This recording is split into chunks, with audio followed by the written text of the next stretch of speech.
Welcome back ख़वातीन और हज़रात। और जब हम शहदा की बात करते हैं, अफ़वाज पाकिस्तान की बात करते हैं, तो उसमें अनगिनत लोग हैं, अनगिनत नाम हैं और अनगिनत कहानियाँ हैं। ज़ाहिर है हर शख्स एक बचपन से जिस घर में पला बड़ा, जो उसके रिश्ते नाते, उसके बाद कैसे उसकी सिलेक्शन हुई, कैसे वो सबके सामने आया, कैसे उसने कौन सा मार्का सर किया और फिर कैसे उसने शहादत को गले लगाया। तो ये बहुत सी कहानियाँ, ज़ाहिर है वो एक प्रोग्राम में या 10 प्रोग्राम्स में भी हम उसको समेट नहीं सकते।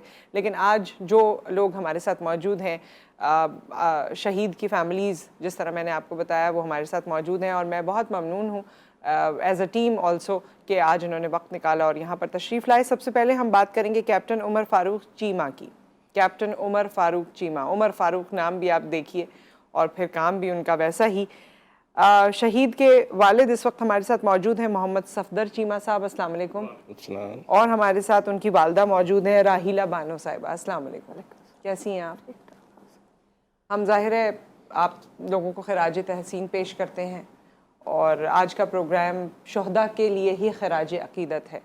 और एक बात आपने कही थी, वहीं से शुरू करेंगे कि आर्मी की ट्रेनिंग, सिलेक्शन, माएँ, वो जो आप बात कर रही थी, वहीं से शुरू करेंगे। क्या कह रही थी आप? बहुत मुश्किल, मेरा सब सफ़र ही मुश्किल है। बहुत मुश्किल सफ़र बच्चे ने किया। हमें भी बहुत इज्जत दे गया, रुतबा दे गया और आगे भी अपना भी आसानियाँ कर ली। ट्रेनिंग की झंडा लेके आया मेरा बेटा, बहुत अच्छा था। प्रेप से लेके बहरिया कॉलेज में, फिर मेरे मियाँ भी नेवी में है, बड़ा बेटा भी नेवी में कैप्टन है। तो कारसाज से पढ़ा, बहरिया कॉलेज से, उधर भी नाम कमाया। प्रेप से लेके सेकंड ईयर तक 94% आती थी। हमेशा वो क्लास में कभी फर्स्ट या सेकंड सेक्शनों में टॉप करता था। सेक्शन में टॉप करता था। और स्पोर्ट, क्रिकेट, फुटबॉल, हॉकी में, स्कूल में भी, अपने कॉलेज में जाना जाता था। खेलों में भी उसने अपना नाम कमाया और वो क्रिकेट का बेहतरीन प्लेयर था, हॉकी का बेहतरीन प्लेयर था। और मेरा सबसे प्यारा बेटा था, बड़ा बेटा, जो उससे इससे मुझे ज़्यादा जी, पता नहीं क्यों लगन थी, उसने चले जाना था, तो मैंने बहुत खिदमत की उसकी। होता ना एक फैमिली में जी, जो एक होता है वो नहीं, और वैसे भी बड़ा बच्चा थोड़ा सा यूजुअली जो देखा जाता है सीरियस नौयत का, और उस तरह जो उसके बाद आता है वो थोड़ा खलंडरा भी होता है, थोड़ी मजाक मस्तियां भी करता है, सबका दिल भी मोह लेता है। तो ये बात होती है। फिर माँ बाप भी उसकी तरफ जाहिर है वैसे ही खिंचते जाते हैं। बहुत मेरा लाडला प्यारा बेटा था। जब आता तो मुझे नहीं बताता था, सरप्राइज देता था, लेकिन मुझे ख्वाब में पता चल जाता था क्या आने वाला है, आने वाला है, तो मैं तैयारी कर लेती। छुट्टी में जब आते थे कभी जिस तरह बता के नहीं आता था, हमेशा सरप्राइज देता था कि मैं पहुंचता था तो पता चल जाता था वो आने वाला है, सरप्राइज है। अच्छा, जब उन्होंने बताया कि मुझे आर्मी में जाना है, उस वक्त आपने क्या कहा उनसे? वो ना सेकंड ईयर करनी अभी पेपर थे उसके, तो वो ये होते हैं ना टेस्ट वगैरह होते हैं। उसने नेवी का दिया, वो भी उसने क्लियर कर लिया। एयरफोर्स का दिया, फिर उसका उस दिन पेपर था, उन्होंने बुलाया कि एयरफोर्स वालों ने बुलाया कि अपना मेडिकल करवा ले आके, आपका टेस्ट क्लियर है। तो उन्होंने बोला नहीं, मैं नहीं जाना, मैंने आर्मी में जाना। फिर उसने आर्मी का दिया, तो फिर ना टेस्ट पास सब कुछ। तो एक दिन मुझे कहता है मैंने नहीं जाना, तो फिर तैयारी हो गई, कहता है मैंने जाना ही आर्मी में। कोई टेस्ट क्लियर नहीं करता था यूनिवर्सिटी का, हालांकि इतना लायक था, कह रहा मैंने जाना ही आर्मी में। शुरू में उसका शौक ही आर्मी का था, आर्मी की जो इज्जत था, और ये गन्ने चलाने का। तो छोटा जब था ना, अब भी एक भाई गिरता था, दूसरा ऊपर ऐसे फायरिंग करता था, जैसे दहशत करते हैं ऐसे। बड़े भाई नेवी में था, वो कैडेट कॉलेज पटारो में पढ़ा था, तो वो नेवी में चला गया। तो ये बहरिया कॉलेज से आर्मी में गया, तो कह रहा है ये नेवी क्या है, आर्मी मजा तो आर्मी में है। तो फिर आपने जो उनका सफ़र देखा, फिर उसके बाद वो ट्रेनिंग और तमाम चीज़ें। हाँ, ट्रेनिंग तो उनकी आपको पता ही है, काकुल में बहुत उनकी टफ ट्रेनिंग होती है। अब सिर्फ उनकी जो जिस्मानी फिटनेस को मद्देनजर रखते हुए जो उनकी टफ ड्यूटियाँ होती हैं, उस हिसाब से उनकी ट्रेनिंग भी होती है। कुछ बहुत दिन उनके 2-3 दिन उनको भूखा भी रहना पड़ता है, वो भी एक ट्रेनिंग का हिस्सा है उनका। जिस तरह कहीं शुमाली वजिस्तान की ड्यूटी थी, पहाड़ों में रहते थे वो, तो उन्होंने ट्रेनिंग की थी तब सब लोग बर्दाश्त करते थे। अगर ट्रेनिंग ना की होती तो वो लोग तो एक दिन भी नहीं निकाल रहना सकते पड़ता है। और अभी शहादत से 6 महीने पहले उनकी शादी हुई थी। मार्च में उनकी शादी हुई है और अक्टूबर में उनकी 8-9 शहादत हो गई। महीने हुए, पता नहीं 7-8। हाँ, और उनकी माशाल्लाह एक बेटी है जो कि उनकी शहादत के बाद हुई है। शहादत के बाद शहादत के जिसने बाद अपने 43 बाप का डेज प्यार बाद ही हुई। नहीं लिया। पता नहीं चला उसको बिल्कुल। और उसको सरप्राइज़ देने का बहुत शौक था उसको। वो जिस तरह वो उसने 2016 में उसने अपनी ट्रेनिंग पास आउट की। पास आउट होने के बाद वो उसकी पोस्टिंग हो गई थी पेशावर वार्षिक में। वार्षिक जो है वो थोड़ा सा पेशावर से दूर है, थोड़ा सा ना, वो बिल्कुल दरिया के किनारे पे है। तो एक दिन ड्यूटी थी उनकी, तो ड्यूटी के दौरान जो पोस्ट पे बाहर लड़का था उसने उनको कॉल की कि सर दहशतगर्द आ गए हैं। तो उन्होंने कहा ठीक है, आप इनको ना फटाफट इनको एंगेज करें और मैं बाकी लोगों को लेके पहुंच रहा हूँ मैं। तो ये पहुंचे वहाँ झाड़ियों में, जो दहशतगर्द था वो झाड़ियों में छुपे हुए थे। तो इसने मेरे बेटे ने उसको ढूंढ को दहशतगर्द को वहीं उसको जन्म वास पहुँचाया उसको। और यूनिट की तरफ से फिर मेरे बेटे को प्राइज़ मिला। अच्छा जी, कि उन्होंने एक दहशतगर्द को ठिकाने लगाया उनको। तो ये उनका शुरू का इब्तदाई कारनामा था उसके बेटे का। तकरीबन ट्रेनिंग के 1-1.5 साल के बाद बात है ये। अच्छा। उसके बाद तो 2 साल के लिए चली गई वजीरस्तान। जी तो फिर मेरे बेटे के 7 दिन रह गए आने में, जी। तो मेरा बेटा शहीद हो गया। यूनिट 2 साल पूरे हो गए। अच्छा। का टास्क जो था, हाँ, 2 साल मुश्किल गुजर के 7 दिन रह गए। 7 दिन रह गए थे। तो पहली पार्टी जैसे 200 बंदा होता है ना एक यूनिट का, तो पहली पार्टी आधी पार्टी आ गई। तो मेरे बेटे का पहली पार्टी में नाम था कि आपने पहले वाले 2 में से आना है लाहौर। तो फिर ना अल्लाह की कुदरत, इसने शहीद होना, पहले बंदे आ गए। तो ये जो है इसका बाद वाली पार्टी में नाम डाल दिया सीओ ने ना। अल्लाह को कुदरत ऐसे था। तो मैंने बोला उस तरह वो छुट्टी पे था वो। यूनिट कब आ रही है? कह रहे आधी पार्टी तो चली गई, मेरा नाम ना अगली पार्टी में डाल। मैंने बोला बेटा ये हमारे लिए अच्छा नहीं हुआ। मैंने ये बोल दिया। मैंने बोला बेटा ये अच्छा नहीं हुआ।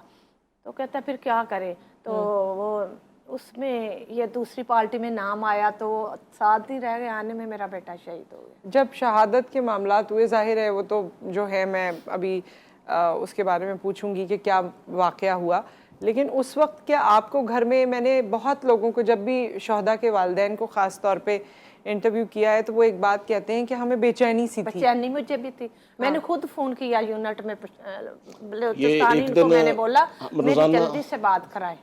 हम रोज़ाना बात करते थे उनसे, क्योंकि वो शुमाली एरिया से डेंजरस एरिया। उधर बेटा 1 मिनट का पता नहीं होता। जिस माँ का बच्चा गया होता है ना उधर, वो बस हर वक्त दवाओं में तस्बीहों में होते हैं। मेरे बेटे का जब फोन आता तो मैं खाना बनाती, तो मेरे बच्चे कहते अब तो खाना बना ले। तो एक दिन पहले फ़ोन नहीं आया था, फिर दूसरे दिन हमने, मुझे ये कहती है ना, रात को मेरी उम्र से बात नहीं हुई, तो मेरी उम्र से बात करा था। अक्सर बात शाम को होती थी मगरिब के टाइम पे ना। तो मुझे आज ना कुछ बेचैनी से हो रही है। तो मैंने कार मिलाई, वहाँ पे यूनिट में है, तो मैंने कार मिला के इनको दे दी। मैंने बोला ये नहीं, आप बात कर लें आप। तो उन्होंने कहा इनको कि जी आप ना उनके अब्बू से बात कराएं। पहले मेरे से पहले तो उस डायरेक्ट बात में लाते थे, तो फिर मेरा बेटा कहता था अम्मी बस बंद करे, मैं करता हूँ फोन। तो फिर वो ना आए शाए बाएं कर रहे थे ऐसे कुछ बातें। उनका भी तो कह रहे आप उनसे, मैंने इनको दिया, तो मैंने बोला ये तो पता नहीं क्या क्या बातें कह रहे हैं मैडम, इधर नहीं मिल सकते, वो ये है वो। जी। फिर मैंने इनको फोन दे दिया। तो मुझे उन्होंने कहा जी के मुबारक हो, उमर फरीद साहब जो है वो शहीद हो गए हैं। तो मैंने दुख भी हुआ बेटे का जुदाई का, जी जाहिर, और फख्र भी हुआ कि मेरे बेटे ने इस मुल्क की खातिर। हुआ क्या था उस वक्त? क्या आईडी ब्लास्ट हुई थी? अच्छा जी, वो दरअसल वो एक यूनिट जा रही थी जी और एक यूनिट आ रही थी जी। ये आने वाले थे और दूसरी यूनिट जी वो चार्ज दे रही थी। तो ये चार्ज दे रहे थे अपनी यूनिट का, और सब चीज़ लोग दिखा रहे थे कि ये चीज़ यहाँ जगह, ये पोस्ट है, सारा एरिया दिखा रहे थे। तो इनका कन्वाया था वो वापस आ रहा था। जब वापस आ रहा था तो रास्ते में जो है ना वो आईडी उन्होंने लगा दी। उनको पता था दहशतगर्दों को, उन्होंने देख लिया कन्वाय को और उन्होंने वापसी पे आईडी लगा दी। हालांकि आईडी जो है ना ये बड़े अफसरों के लिए करते हैं ना, जी तो वो जो इनके बड़े अफसर की गाड़ी थी ना वो आगे थी, आगे होती है, छोटे की पीछे होती है। लेकिन जब मेरे बेटे की शहादत का टाइम हुआ, इसकी शहादत थी ना, इसकी आगे होगी उनकी पीछे होगी, अल्लाह ताला का हुक्म। और ये बेटा मेरे की ड्यूटी भी नहीं थी साथ जाने की, वो बच्चा बस करूंगी मैं, जिसके लिए शहादत का हाँ जो करूंगी टाइम लिखा मैं, है। बच्चा एक रहता है इसका साथ था, वो भी कैप्टन है ज़ीशान, वो उसकी ड्यूटी थी, तो ये कहता मैं जाऊंगा। हालांकि वो दरअसल सीओ ने वो बोला अकेला माँ बाप का बेटा था, ये 2 भाई थे, तो अक्सर उसको कहता था यार ज़ीशान अगर तुम्हें कुछ हो गया तो हमारा तो पीछे कोई नहीं है, तो मेरा तो फिर मुझे भी कुछ एक हो भाई जाएगा है। तो मेरा पीछे भाई है, वो माँ बाप को मुझे भी देखेगा। आके यही कहता था, अम्मी मैं उसको यही कहता हूँ, उनको मैंने कभी नहीं जाने दिया कहीं। अपने नाम की तरह सबके लिए कंसर्न रखने वाले कंसर्न थे, रखने वाला, बिल्कुल ऐसी सब ऐसी दोस्तों में सबके लिए इतने सब कुछ दोस्त हैं, करने। इतने दोस्त हैं, किसी को चाय पानी खाना बस के उसका वो गुना जब दिल छुट्टी था, आता था उसने घर पे चले तो जाना। हमारे घर में समा सा बन जाता था, उतने उसके दोस्तों का, सब दोस्तों को अभी भी बुलाना। उसके दोस्त बहुत ख्याल रखते हैं, आर्मी वाले हर दिन आते हैं, उसके कोर्समेट जी रूममेट आते हैं, सारे आते हैं। अच्छा, जो बिल्कुल ये बात जाहिर है, इसमें तो कोई दो राय ही नहीं है कि शहादत और इसका जज्बा या इसका रुतबा और जाहिर है सब कुछ जो हम बात करते हैं, और आज हम उसके हवाले से खराज तहसीन भी पेश कर रहे हैं, लेकिन माँ बाप का दिल तो फिर माँ बाप का दिल है, माँ बाप तो बिल्कुल। और जो फैमिली है या उनकी बेगम जिन्होंने कुछ अरसा गुजारा, और फिर बच्ची उसने क्या जिसने देखा, देखा ही उसने भी नहीं 7 महीने 6-7 महीने का सफर, सारी जिंदगी के लिए। बेटी ने बाप ही नहीं देखा। हाँ, तो ये मैं आप लोगों की ज़बानी ज़रूर सुनना चाहती हूँ कि कितना मुश्किल होता है। एक शहीद तो चले जो कुछ है वो अपने लोगों के लिए कर गया, लेकिन जो वो सबके लिए कर गया, अपनी फैमिली को वो किस किस इमोशनल स्टेटस पे छोड़ गया। मैं ये नहीं कहूँगी कि बाकी तमाम चीज़ें तो जाहिर है अल्लाह ताला जज़ा देने वाला है, अल्लाह ताला सब्र देने वाला है, बिल्कुल। लेकिन जहाँ जहाँ वो जिस जिस रिश्ते को छोड़ गया, वो माँ के लिए तो ऐसा है ना, मैं रिलेट कर सकती हूँ कि बच्चा बाहर भी जाता है, थोड़ी देर हो जाती है तो अजीब सा दिल होने लग जाता है, बर्दाश्त नहीं होता। वो ऐसा था ना कि एक बहन छोटी उसकी थी ना, जी, तो वो जब भी कुछ चीज़ बहन को गिफ्ट करता था ना, या बहन को ईद देता था, तो ये लाजमन ज़रूर कहता था कि क्या याद करोगी भाई को भी। शायद उसको पता था मैंने चले जाना है। को पता चल रहा था, जैसे जैसे उसकी शहादत करीब आ रही थी ना, उसको ख्वाब में मुझे बताता था, और मुझे सब कुछ पता चल रहा था, तो उसको भी पता चल रहा था, और ना परेशान रहता था, चुप चुप रहता था। एंड जब लास्ट बार गया तो उसका इतना जाने उसने ज़िंदगी में कभी अपनी ज़िंदगी के साथ उसने प्यार नहीं किया, चुप चुप उसने बस उसको यही था कि मैंने चले जाना है, बस आज है तो कल नहीं है।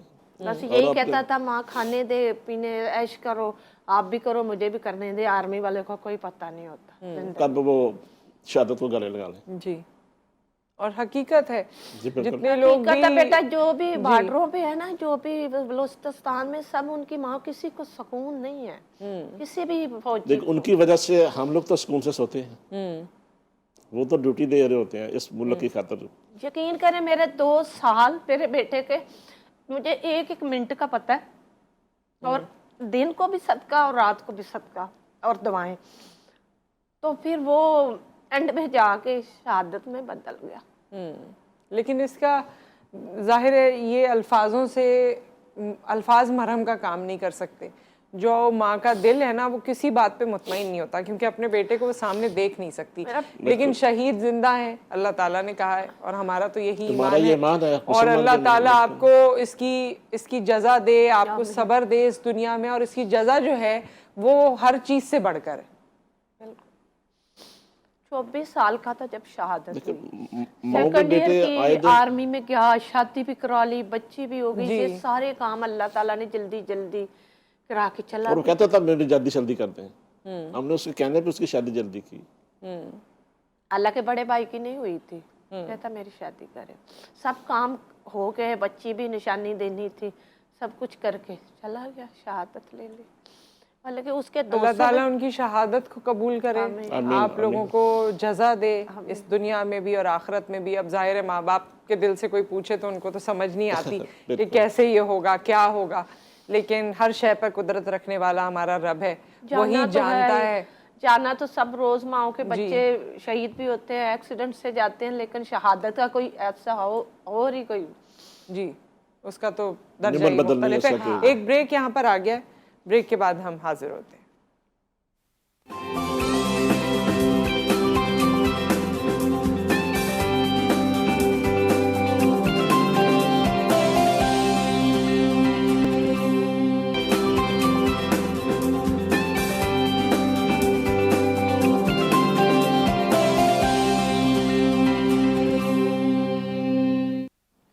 वेलकम बैक ख़वातीन और हज़रात। हमारे साथ कैप्टन उमर फ़ारूक चीमा के पेरेंट्स इस वक्त मौजूद हैं जिनसे हम बात कर रहे थे, और अब हमें इन दोनों ने ज्वाइन किया है। ये हैं उम्मे फ़रवा जो कि 11 साल की हैं, अस्सलाम वालेकुम, और ये हैं दानिश फ़याज़ जो कि 7 साल के हैं।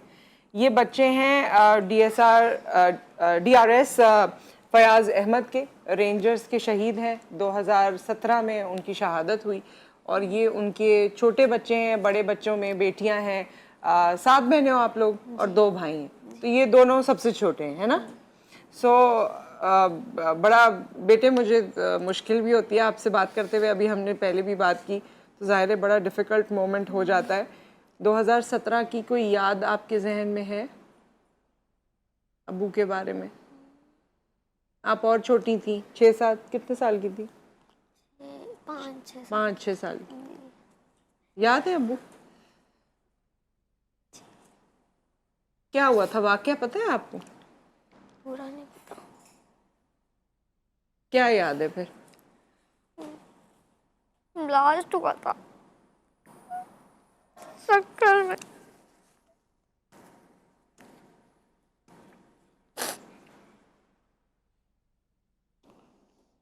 क्या बात याद है अब्बू की? अच्छा चलो इस बात को छोड़ो।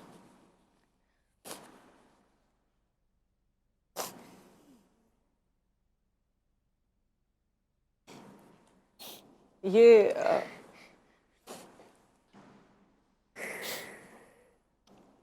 बैकग्राउंड में ये होता है जो फैमिलीज को जिससे गुजरना पड़ता है, और इतने छोटे, ये तो अभी 7 साल के हैं, तो ये उस वक्त 1 साल के थे। इनको ज़्यादा आई थिंक इतना याद भी नहीं है और इतना अंदाज़ा भी नहीं। अब्बू के बारे में क्या बताया बेटा? बड़े बहन भाइयों ने कुछ बताया आपको? आप बल्कि आज हमें नगमा भी सुनाएंगे, लेकिन वैसे उससे पहले अब्बू के बारे में कोई बात आपको याद है? कुछ बताया किसी ने आपको? अम्मी ने, बहन भाइयों ने क्या बताया? वो बॉर्डर पे गए थे, बॉम्ब ब्लास्ट हुआ, उन्होंने सब उनको बचाया अपने उनको। हाँ, तो अब्बू तो बहुत बहादुर थे ना। तो आपको इस बात पे अच्छा लगता है ना कि अब्बू इतने बहादुर थे, इतने लोगों को उन्होंने बचाया। अच्छा, हमें कौन सा नगमा आप सुनाने वाले हो? मेरे वतन सुनाओ। मेरे वतन मेरे बस में हो तो तेरी हिफाजत करूं मैं ऐसे, फिजा से तुझको बचा के रखूं, बाहर तुझ पे निसार कर दूं। मेरे वतन मेरे वतन मेरे वतन मेरे बस में हो तो तेरी हिफाजत करूं मैं ऐसे, फिजा से तुझको बचा के रखूं, बाहर तुझ पे निसार कर दूं। क्या बात है भाई, ये जज्बा मेरे ख्याल में वैसे भी हर पाकिस्तानी का है, और हर बच्चे को बचपन से ये सुनाए जाते हैं, ये सिखाए जाते हैं, ये गाने, ये नगमे, ये बातें, तो हर पाकिस्तानी का जज्बा ये ऐसा ही होता है। और फिर बड़े होके ये उम्र होती है जिसमें ये जज्बा बहाल होना शुरू होता है, और बड़े होके आप कैप्टन उमर फ़ारूक चीमा जैसे बनते हैं, और उसके बाद ज़िंदगी में कभी वो मोड़ भी आता है जब शहादत आपके नसीब में होती है। और लेकिन इस वक्त जो है यहाँ का माहौल, क्योंकि कैप्टन साहब की वालदा भी और वालिद और जिस तरह ओवरऑल ये बच्चे यहाँ पर मौजूद हैं। आपने क्या बनना है बड़े होके? Army officer. Army officer? क्यों बनना है आर्मी ऑफिसर? मुल्क की हिफाजत करनी। मुल्क की हिफाजत करनी है। ये सारे वाक़े से कहीं आपको कोई डर तो नहीं लगा था? और ज़्यादा जज्बा हुआ कि मुझे तो बनना है? और बाबा की ख्वाहिश थी कि वो शहीद है। उनकी ख्वाहिश थी? क्या कहते थे वो? कि मुझे शहीद होना है।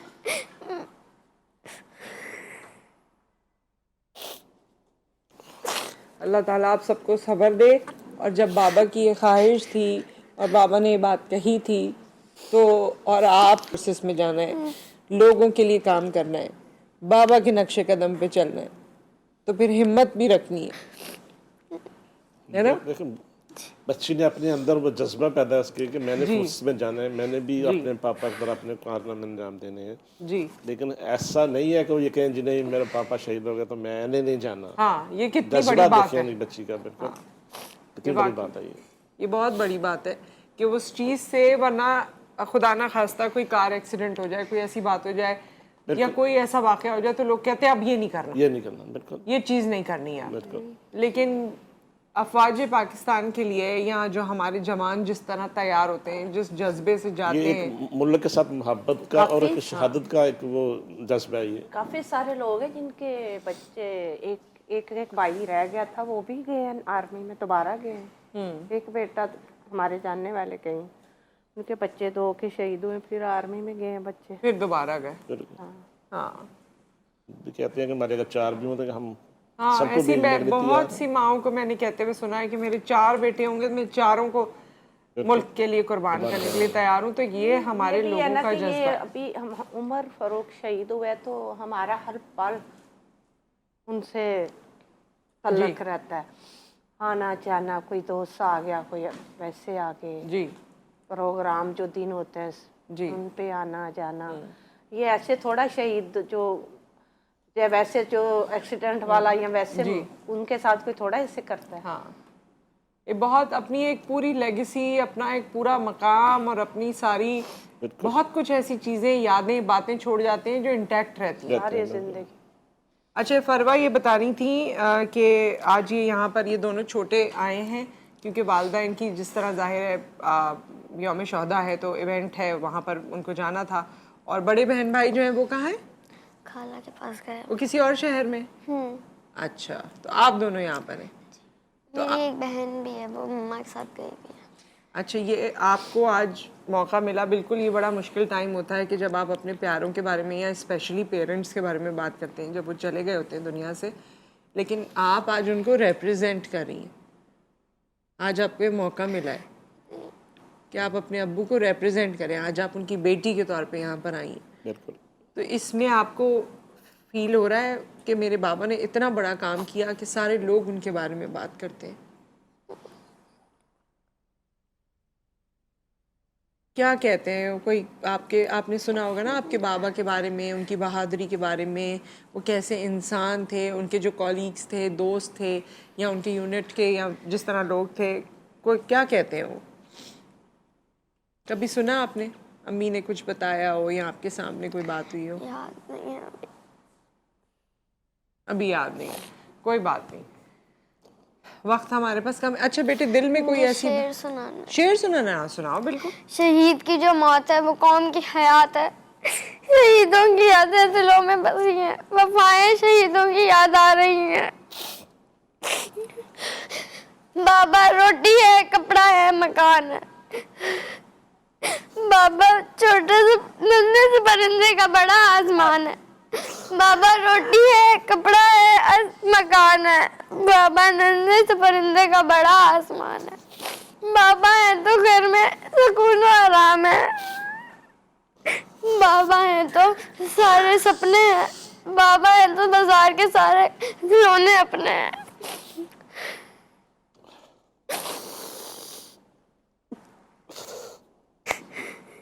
बात तो बिल्कुल सच है,